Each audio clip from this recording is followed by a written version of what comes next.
여러분 안녕하십니까? 일요일 밤 뉴스데스크 경남 시작합니다. 코로나19 사태가 장기화되면서 막연한 불안감, 또 일상의 무기력감을 호소하는 분들 많이 계시죠? 이런 불안감을 해소하기 위해 심리상담 지원도 이루어지고 있는데요. 이 상담 수요가 크게 늘었다고 합니다. 이재경 기자가 취재했습니다. 진주의 한 선별진료소.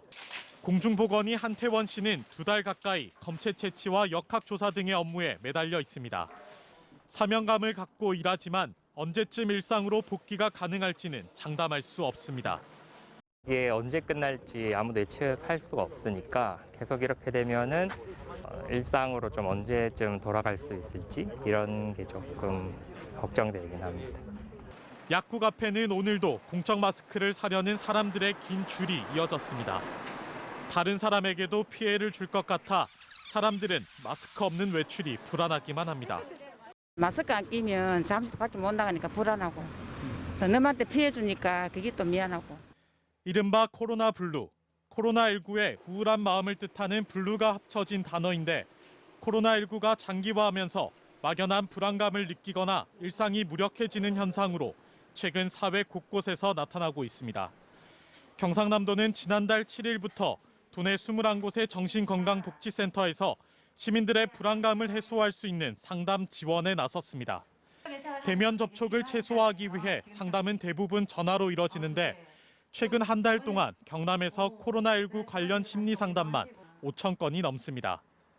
확진자 동선이 어느 정도 되는지 그런 부분에 대한 전화 상담이 많고 그렇지 않은 경우에도 일반적인 그냥 불안감 때문에 막연한 불안감을 호소하시는 경우들이 많이 있습니다. 전문가들은 코로나19에 대한 지나친 관심보다는 오히려 일상생활을 유지하는 것이 도움이 된다고 말합니다. 가벼운 산책이나 이런 것들을 조금 유도를 드리고 그래도 힘드시다고 하면 저희 쪽에 전화 상담 그리고 저희가 뭐 국가 트라우마나 이런 쪽으로 해서 의료진과도 저희가 상담을 해드리거든요. 이제 그런 쪽으로 연계를 하고 있습니다. 또 출처가 불분명한 정보는 오히려 불안과 정신적 스트레스를 더할 수 있다며 주의를 당부했습니다. MBC 뉴스 이재경입니다. 경남의 코로나19 확진 환자가 나흘째 발생하지 않고 있습니다. 경남의 확진 환자는 81명이며 이 가운데 19명이 완치돼 퇴원했고 62명이 입원해 있습니다. 한편 대구 경북 지역의 확진 환자 273명이 도내 병원에 입원해 있는 가운데 12명의 중증 환자는 양산 부산대병원과 진주 경상대병원에서 치료를 받고 있습니다.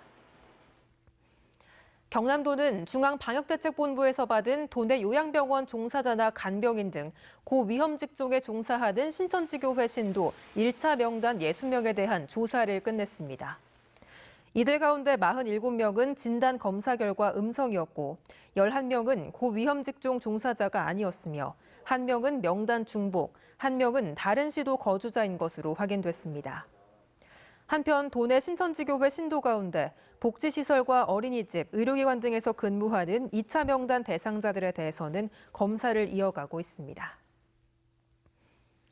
MBC 경남은 지난 2주 동안 3.15 60주년 기획뉴스 그날의 기억을 모두 8차례에 걸쳐 보도해드렸는데요. 오늘은 그 마지막 시간입니다. 3.15의 현재적 정신은 무엇인지 알아보겠습니다. 김태석 기자가 정성기 경남대 교수를 만나고 왔습니다. 네, 선생님 안녕하십니까? 예, 반갑습니다. 올해로 3.15 이거 60주년을 맞았는데요. 아직도 풀지 못한 과제들은 무엇이 있다고 생각하십니까?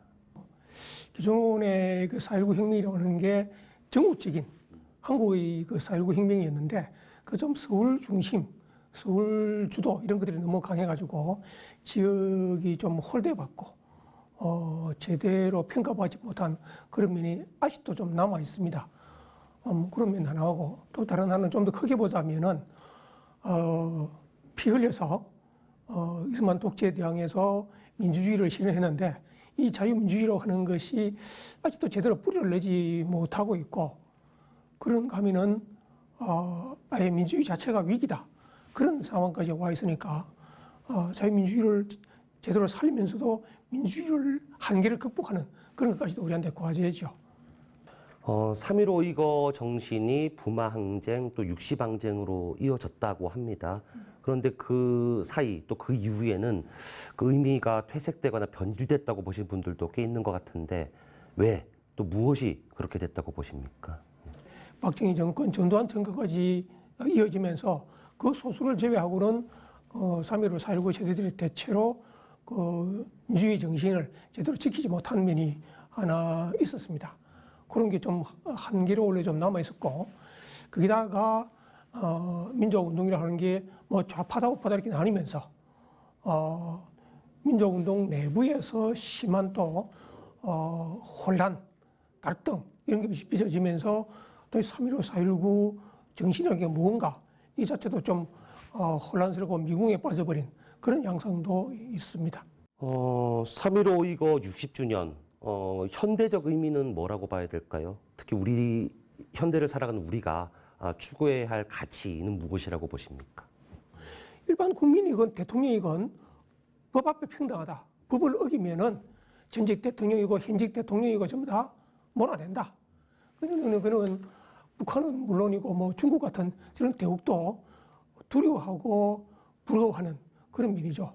그런 어떤 국민 주권 정신 이런 것을 제대로 살려야 되는데 오늘날 사실은 좌파 우파 뭐 보수 진보 이러면서 사실은 굉장히 좀 혼란스러운 그런 그 양상인데요.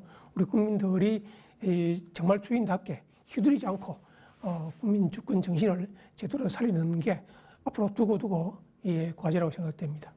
네, 오늘 말씀 감사합니다. 네, 감사합니다. 3.15 일거 60년을 맞은 오늘 국립 3.15 민주묘지에서 추모제가 열렸습니다. 김경수 경남도지사와 허성모 창원시장, 김장희 3.15 일거 기념사업회장과 3.15 일거 희생자 유가족 등이 참석한 추모제는 경건한 분위기 속에서 헌달회와 유족 추모사 낭독 등으로 치러졌습니다. 한편 정세균 국무총리는 본인의 SNS를 통해 3.15 일거는 4.19 혁명으로 뜨겁게 불타올라 독재 정권을 무너뜨렸고 부마항쟁과 광주 민주화운동, 6월 민주항쟁과 2010년 촛불혁명으로 부활했다며 앞으로도 그 정신은 대한민국 민주주의와 함께 영원히 살아 숨쉴 것이라고 밝혔습니다. 마산 금강미술관이 주최하고 3.15 일거 기념사업회가 후원하는 3.15 일거 60주년 기념 특별기획 초대전이 오늘부터 오는 31일까지 금강미술관에서 열립니다. 기억하자 그날을 이란 주제로 열리는 이 전시회는 강종열과 공태연, 김태희 등 6인의 작가가 참여해 그날의 분노와 아픔의 순간들을 재현하고 기억하며 미래 후손들에게 전하고자 하는 메시지를 담았습니다.